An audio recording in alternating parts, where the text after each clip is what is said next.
Welcome back to World of Warships with your host X-Brad TC. Today we're following Lieutenant Rusty in the Tier 10 American heavy cruiser, the Des Moines.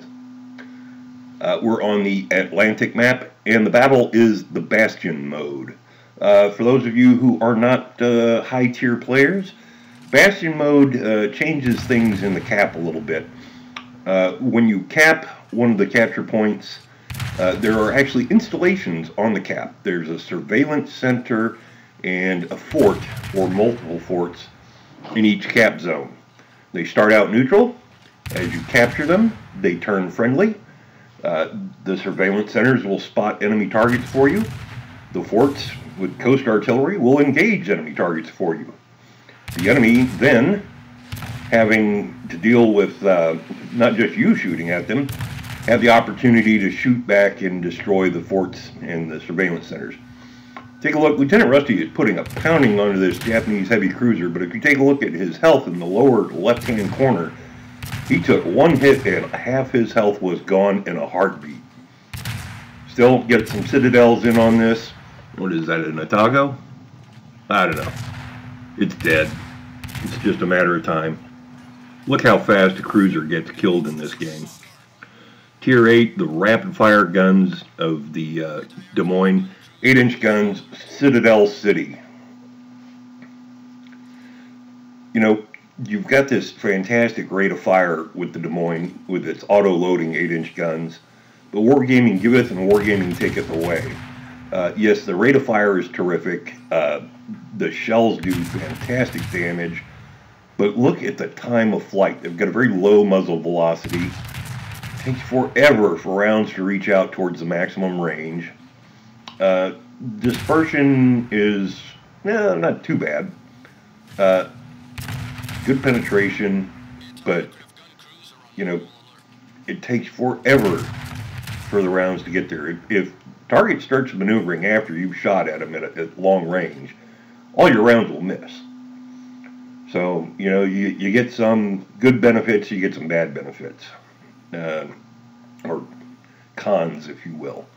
Alright, Rusty is decided that having killed the heavy cruiser and tangled with what I believe was an Iowa, maybe it's time to get out of the way. He's lost half his health.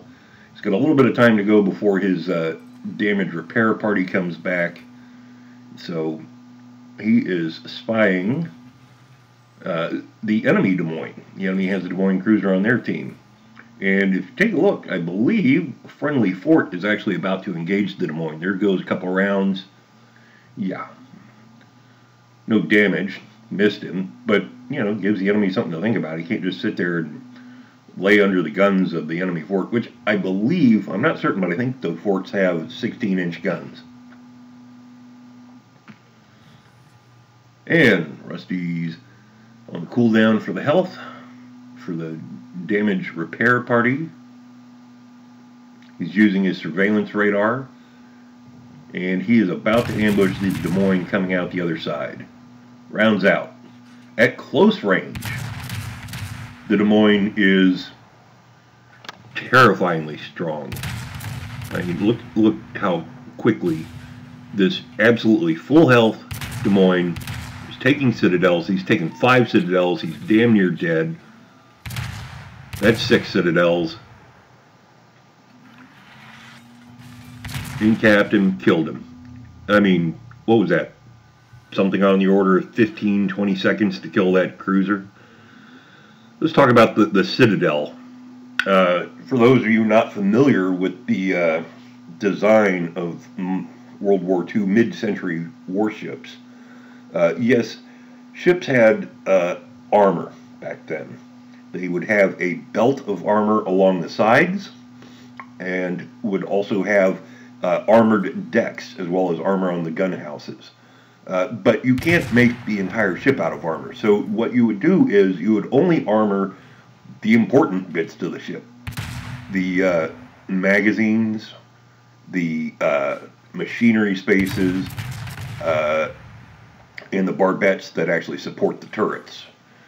So you have large parts of the ship that are unarmored. Well, what that means is when you do get a hit inside the Citadel, which tends to be the the space of the ship underneath the forward turret aft to the last turret, when you get a good penetration inside the citadel, well, that's where the important stuff is. So you tend to do a great deal of damage. And anytime Wargaming scores you as having hit a citadel, they credit you with doing the maximum possible damage for the type of shell you used. Here at Tier 10, Citadel is going to be an armor-piercing round, and that can be several thousand health points of damage done very quickly.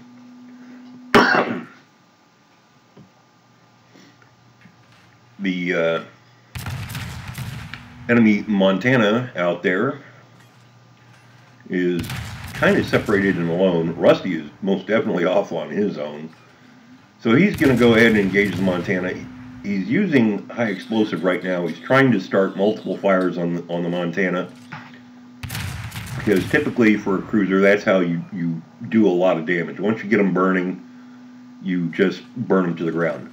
But it should be noted, and we see that from the white tracers, he's switching back and forth to AP. If the Montana does present his broadside, you can penetrate it, and you can deal a lot of damage rather quickly.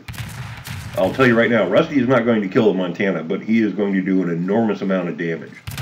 But as you can see, look at the long time of flight for the shells. It's hard to get good hits when it takes so long for your rounds to reach the target.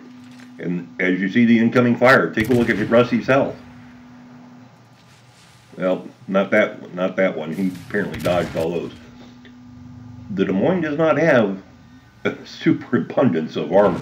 Okay, took a major hit right there, and instantly used his damage repair ability to add some health back to his ship. And you can see armor piercing, long range, broadside of the Montana. He's doing some decent damage. All right, he's not getting any citadels, but he's doing real damage to the Montana. A few more rounds, he's just nibbling away at him. And as a battleship driver, it's always just very annoying when you're being engaged by a cruiser and you just have to sit there and take it and wait and wait and wait for your shells to reload. And you get your one broadside every 30 seconds or so, and you miss. So yeah, it's sometimes very frustrating being a battleship driver. All right, Rusty is opening the range. He's decided somebody else can engage the Montana. Maybe staying in this fighting to the death isn't the right idea. Still, and he's, at extreme range, it's hard to hit. We're not getting any damage on him. We're not starting any fires. We're coming up short. So let's disengage and find somebody else to shoot at. And that somebody else is this enemy Miyogi, who is sailing broadside on. Once again, look how quickly the Des Moines, at a reasonable range, can deal damage. Miyogi shooting high explosive at him for some reason. And Rusty starts off with a citadel. And another citadel.